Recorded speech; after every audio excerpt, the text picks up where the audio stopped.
Բարև ձեզ հարգելի հեռուստադիտողներ, Ցայք հեռուստաընկերության եթերում նախընտրական քարոզչության շրջանակներում հարցերն այսօր կուղենք Մայր Հայաստան շարժման առաջնորդ Անդրանիկ Թևանյանին։ Բարև ձեզ, պարոն Թևանյան, շնորհակալ եմ, որ այսօր մեր տաղավարում եք։ Շնորհակալ։ Պարոն Թևանյան, Մայր Հայաստան դաշինքը մասնակցում է մարտի 30-ին կայանալիք արտահերթ ընտրություններին։ Ինչու, ինչ առանձնահերթություններով եւ ինչպես այսպես գաղափարն առաջացավ, որ այ պահը հասունացել է արտահերթ ընտրություններին եւ դաշինքը պետք է մասնակցի։ Մենք կարծում ենք, որ Գյումրիում ստեղծվել է մի իրավիճակ, երբ որ տեղի ունեցել իշխանազավթում, դա ապօրինություն էր, որովհետև մենք տեսանք, թե ինչ կատարվեց Գյումրիում,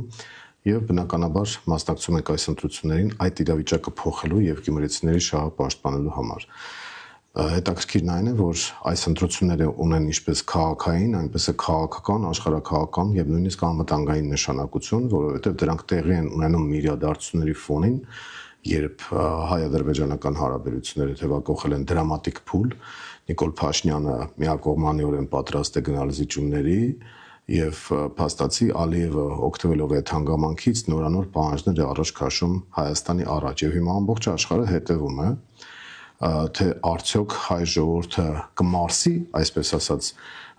այդ քաղաքականությունը, թե ցույց կտա, որ դեռ պետականություն ունենալու ցանկություն ունի եւ կարող է դիմադրել։ Այս առումով, քանի որ համապետական ընտրություններ չկան, հիմա Գյումրիի ընտրությունները հանգամանքների բերումով դարձել են համապետական նշանակության եւ գյումրեցիների վրա մեծ պատասխանատվություն է դրված, որովհետեւ եթե մենք չիշխանազրկենք քաղաքացիական պայմանագրին, դա կլինի ուղերձ ամբողջ աշխարհին եւ առաջին հերթին մեր ճշնամիներին նաեւ, որ հայ ժողովուրդը պատրաստ է հանձնվելու, իսկ Նիկոլ Փաշինյանի վարած քաղաքականությունը հանձնողական քաղաքականություն է եւ որը անընդունելի է Մայր Հայաստանի համար։ Այս առումով շատ ճակատագրական եւ համապետական նշանակություն է ստանում Գյումրու ընտրությունը, որովհետեւ Գյումրիի քվեարկության արդյունքները վերագրվելու են ամբողջ հայ ժողովրդին։ Եթե 21 թվականին հիշում ենք, թե ինչ տեղի ունեցավ արտահերթ ընտրություններից հետո, մենք տեսնենք, որ Արցախի կորուստ եղավ, թերև խոստացվել էր, որ Արցախի ինքնորոշման իրավունքը պաշտպանվելու է։ Հիմա Գյումրիի ընտրություններում, եթե քաղաքացիական պայմանագիրը վերարտադրվի, մենք կարող ենք կորցնել Սյունիքը եւ ի վերջո Հայաստանի գոյության հարցը առաջ կգա։ Այդ առումով գերկարևոր նշանակություն են ստանում Գյումրիի ընտրությունները։ Գյումրիի ընտրությունները նաեւ քաղաքային եւ ներհայաստանյան նշանակություն ունեն։ Այս առումով Մայր Հայաստան դաշինքը միակ քաղաքական ուժն է, որը ներկայացրել է Գյումրու զարգացման ծրագիր, դա ազատտնտեսական գոտու եւ հարկային ռեժիմի թեթևացման առումով ազատ քաղաքի ծրագիրն է, որի արդյունքում մենք ակնկալում ենք, որ կարող են ստեղծվել 15000 նոր աշխատատեղեր, ավելի քան $500 միլիոն ներդրում կարող է լինել եւ կարող է քաղաքը իրական զարգացում ունենալ։ Մենք ունենք նաև ընթացիկ կառավարման ծրագիր Գյումրիի հետ կապված, որոնք ներառում են քաղաքի կառավարման արդյունավետության բարձրացումը, բյուջեի կառավարումը, փողոցների բակերի վերանորոգումը, կանաչապատումը, թափառող շների հարցի լուծումը։ Ես այսպես կատակով նկատում եմ, որ Գյումրիում քաղաքացիական պայմանագրի իշխանության օրոք երկու կտրուկ աճ է տեղի ունեցել։ Դա թափառող շների քանակն ու քաղաքացիական պայմանագրի այդ պաստառներն են, դրանք շատ են, մեկը դժվար է ասել շներն են շատ թափառող, թե այդ պաստառները, բայց այս առումով գյումրեցիներին դրանից ոչ մի բան չի սպասվում։ Մենք ազատ տնտեսական գոտին ինչ ենք առաջարկում, որը ֆունդամենտալ ծրագիր է եւ ավականու որոշման հարց չէ, բայց այստեղ ավականին էլ անելիք ունի, խոսենք այդ մասին իհարկե, որովհետեւ ազատ տնտեսական գոտու միջոցով է հնարավոր քաղաքը առաջ տանել, շոկեքաշի դել կատարել ոչ միայն Շիրակի մարզի, այլև Հայաստանի տնտեսության համար։ Ինչպես, օրինակ, տեսեք դուք այս ընթացքում ստորագրահավաք արեցիք, 7700 գյումրեցի այդ ծրագրի տակ ստորագրեց մոտ 20 օրվա ընթացքում, այ ինչպես եք այդ մոդելը պատկերացնում եւ ինչ ժամանակահատվածում։ Տեսեք, մեր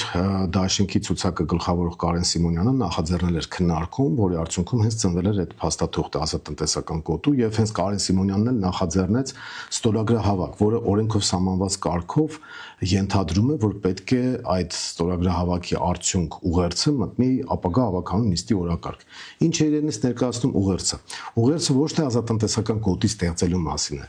այլ այն պահանջի մասին է, որ պետք է պարտավորեն Հայաստանում գնալ այնպիսի փոփոխությունների, որի արդյունքում ստեղծվի ազատ տնտեսական գոտի եւ քաղաքը ունենա ազատ հարկային ռեժիմ, որը նշանակում է հարկային բոլոր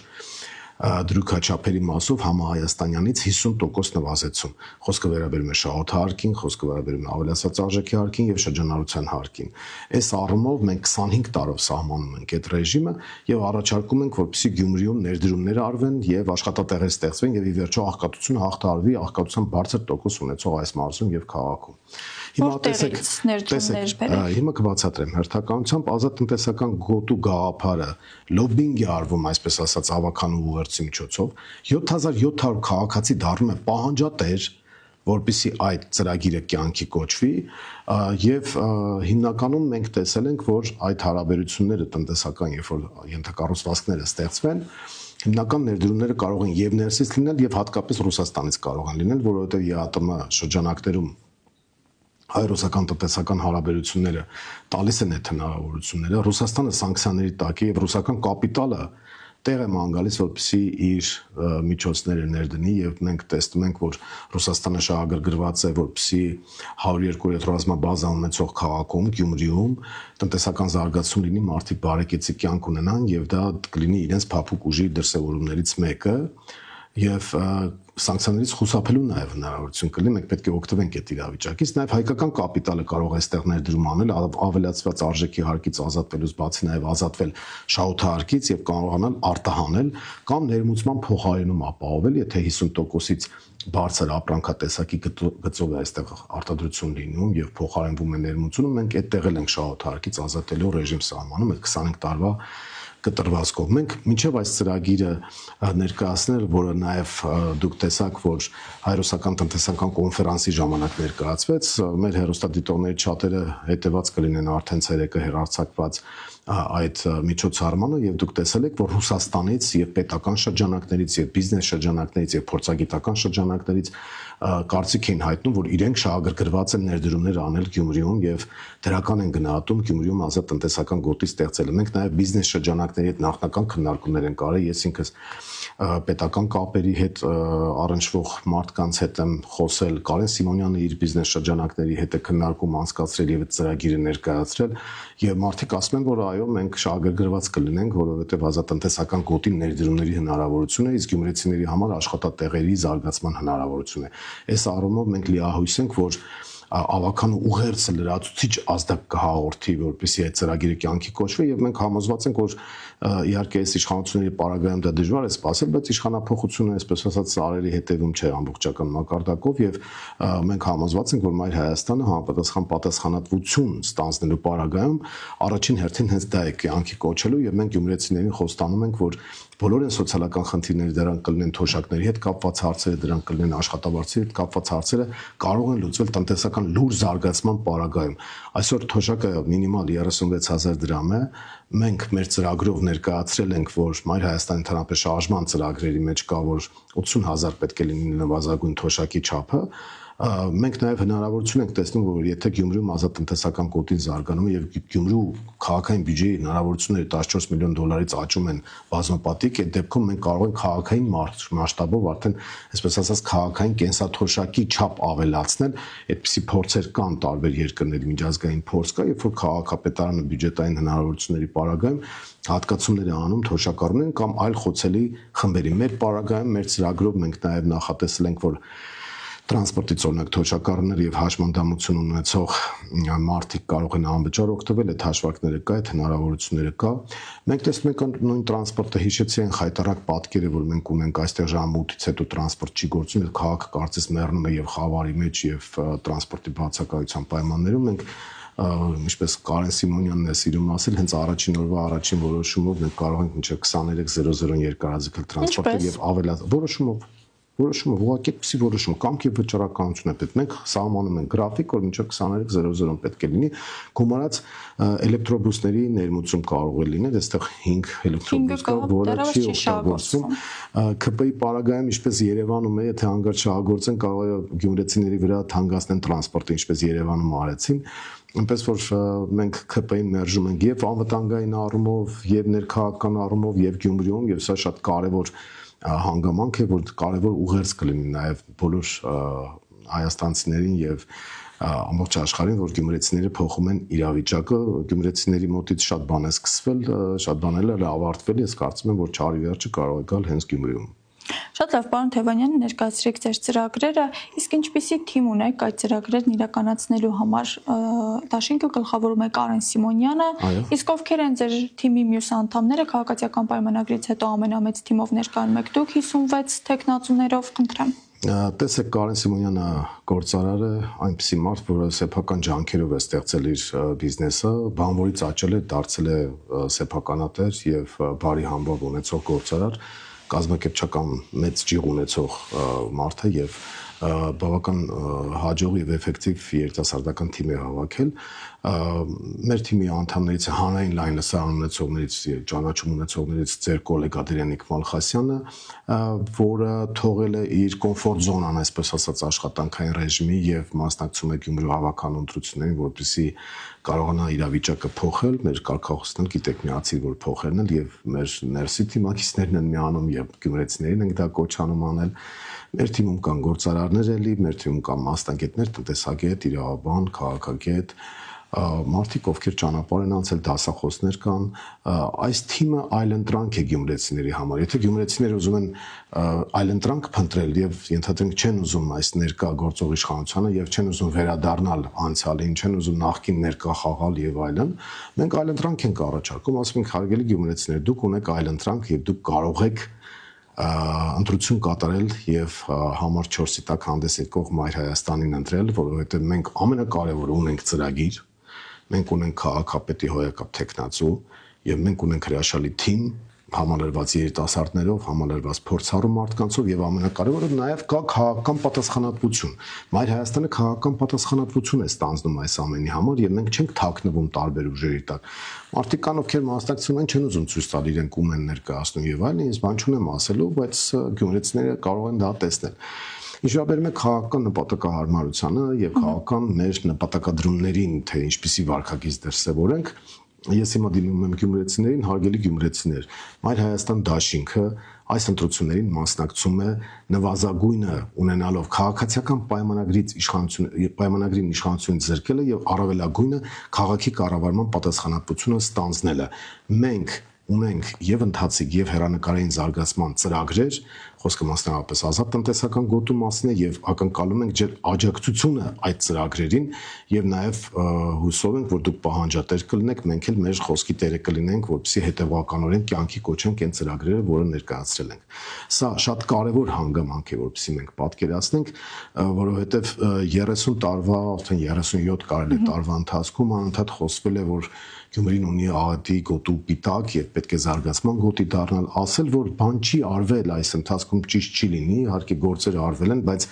ռազմավարական զարգացման առումով Գյումրին ունի այնպիսի աշխարհագրական դիրք, տրանսպորտային միջոցների այնպիսի հնարավորություններ, օդային, ցամաքային, երկաթգծի եւ այլն, հյուսիս-հարավ ճանապարհահատվածի այնպիսի հանգույցում է գտնվում եւ ունի համապատասխան աշխատաուժի մակարդակ եւ քանակ, որ ինքը կարող է իրոք զարգացման գոտի դառնալ, ոչ թե աղետի գոտի։ Տեսեք, ժամանակին մենք միշտ ասում ենք, չէ՞, Թբիլիսի, Գյումրի, Բաքու այս քաղաքներն են, հիմա ես նայում եմ, ասենք, քաղաքացիական պայմանագիրը ընտրություններին մասնակցում է կամ ուզում է ընտրողների համակրանքը շահել լամպուշկա փոխելով եւ ինչ-որ ասֆալտ շիբին 2 մետր անելով, ես անի թաղամասում եմ։ Գուցե իրենց գործն են անում։ Իրենք պարտավոր են դա անել, բայց այդ 7 տարի չէին արել, ուր էին 7 տարի չկային։ Եվ տեսեք, ես տարբեր թաղամասերում, որ հանդիպումների եմ մասնակցում մեր թիմակիցների, տեսնում եմ, որ նույն ասֆալտն էլ պրոբլեմատիկ է, որ այդքան շեփորահարվում է։ Մարդիկ խաղարապարակներ չունեն, խավարի մեջ քաղաքը,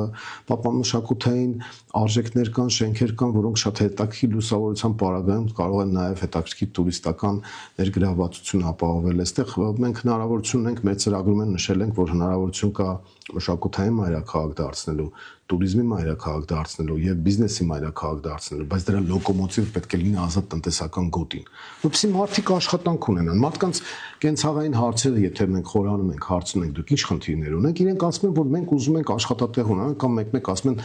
Երևանի չափ աշխատավարձ ստանանք, այդ տարածված տերմիններ ես այստեղ լսեցի, ես հասկանում եմ իրենք ինչ են ասում, իրենք իրավունք ունեն այդպիսի պահանջ դնելու, ասենք եթե մենք 2000-ից ավելի այդ դոմիկային համակարգ ունենք, անօթևաններ ունենք մինչև հիմա, դա ուղղակի ամբողջ պետության համար ամոթալի է եւ ես կարծում եմ, որ Գյումրին բոլոր այդ պոտենցիալ հնարավորությունները ունի զարգացման ուրեմն շանս ստանալու եւ ապահովելու այդ զարգացումը։ Սա շատ կարեւոր հանգամանք է, դրա համար մենք մասնակցում ենք ընտրությանը, չենք կարծում, որ ԿՊ-ով զարգացում հնարավոր է, դա նաեւ պետության։ Իսկ ինչ ակնկալիքներ ունեք այս համատեքստում ընտրություններից։ Ընտրությունների մասնակցող, տեսեք, բոլոր այն քաղաքական ուժերը, որոնք ընտրություններին մասնակցում են, եթե իհարկե ֆեյք չեն, եթե դրածո չեն, եթե արբանյակ չեն, եթե կցորդ չեն, բոլորն են մասնակցում են հաղթելու նպատակով, սա բնական ցանկություն է։ Մենք սկզբունքները հայտարարել ենք արդեն, ասել ենք, որ մենք գնում ենք հաղթելու նպատակով եւ քաղաքի կառավարման պատասխանատվությունը ստանձնելու եւ մեր ծրագրերը կյանքի կոչելու եւ դրա իրավունքը ունենք, որովհետեւ կա երիտասարդ թիմ, իդեմս Կարեն Սիմոնյանի շատ արդյունավետ քաղաքապետի տեխնացու եւ կա ծրագիր եւ կա քաղաքական ուժ, որը պատասխանատվություն է կրելու այս ամեն ինչի համար։ Եթե այնպես ստացի, որ ընտրողները որոշեն, որ որևէ ուժի 50+ չեն տալիս, ապա այդ դեպքում մենք երկրորդ սկզբունքն ենք առաջ քաշել, որ կոալիցիաների մասին։ Բոլոր ոչ կոալիցիայի մասին չի խոսքը, բոլոր այն ուժերը, ովքեր ընդդիմադիր դիրքավորում ունեն, իսկ մենք ուրեմն չենք համարում այդպեսին եւ բացառում ենք համագործակցությունը քաղաքացիական պայմանագրի եւ Եվրոդաշինքի հետ, որովհետեւ դրանք իրար կոալիցիոն, այս կոալիցիան հենց այդ դեպքում է, կոալիցիոն գործընկերներ են, Երևանում տեսնում եք։ Իսկ ում հետ եք պատկերացնում այդ մասը հասկանալի։ Ովքեր որ ընդդիմադիր դաշտում կանցնեն ավականի եւ այն ուժը սկզբունքը ասեմ, այն ուժը, որը կհավաքի թեկուզ մեկ ձայն ավել ընդդիմադիր դաշտում, մյուս ուժերը պետք է պարտավորված լինեն իրենց քվեով սատարեն, որպեսզի այդ ուժի քաղաքապետի տեխնացուն դառնա քաղաքապետ, չհավաքնելով որևէ պաշտոնի, այսինքն աթոռակռիվ չանելու։ Մենք տալիս ենք կամ վերցնում ենք, հետագայում քաղաքային պատասխանատվությունը ստանձնում ենք կամ օգնում ենք ստանձնել, որպեսզի ԿՊ-ն իշխանազրկվի, դա մեկ, եւ երկրորդը արդեն ավականու ինստիտուտի եւ քաղաքական տարբեր գործիքակազմերի միջոցով կվերահսկենք այդ իշխանությանը կամ մեզ կվերահսկեն մյուսները։ Իհարկե մենք ձգտում ենք, որպեսզի առավելագույն ձայն ստանանք եւ մենք ասում ենք, որ Գյումրին ունի այլընտրանք։ Այնպես չի, որ ընտրության հնարավորություն չկա։ Եթե չեք հավանում նախկին համակարգերը, բարքերը եւ այլն, եթե չեք հավանում ներկային, իսկ ներկան հաստատ հավանելու բան չէ, անկախ նրանից թե ինչ անձ է ներկայացնում քաղաքացիական պայմանագիրը, ես որևէ բացասական բան չեմ ուզում ասեմ անձնական վիրավորանքների կամ պիտակավորումների պահով, դա մեր ոճը չէ, բայց անկախ այն հանգամանքից թե ով է քաղաքացիական պայմանագրի տեխնացուն, լավն է, վատն է, լավ կառավարիչ է, վատ կառավարիչ է, միայն այն հանգամանքը, որ դա քաղաքացիական պայմանագրից է, արդեն շատ վատ բանի մասին են խոսում։ Այս առումով գյումրեցիները մեր կարծիքով ճնշող մեծամասնությամբ մերժելու են քաղաքացիական պայմանագրին։ Եվ ընտրության հնարավորության պարագայում իրենք տեսնելու են իդեմս Կարեն Սիմոնյանի, իդեմս Մայր Հայաստան դաշինքի ցուցակի այն թիմին, որը կարող է ստանձնել քաղաքի կառավարումը եւ նոր մոտեցումներ բերել, թարմ շունչ բերել եւ ի վերջո չի կարելի անընդհատ խարխափել այսպես կեղծ համակարգերի մեջ։ Մենք այլ ընտրանք ենք ներկայացնում եւ ձգտում ենք մաքսիմալ ձայների, սա է մեր մոտեցումը։ Շնորհակալություն, պարոն Թևանյան։ Հարգելի հեռուստադիտողներ, իսկ ես ձեզ հիշեցնեմ, որ Ցայք հեռուստաընկերության եթերում նախընտրական քարոզչության շրջանակներում զրուցում էի Մայր Հայաստան շարժման առաջնորդ Անդրանիկ Թևանյանի հետ, կհանդիպենք։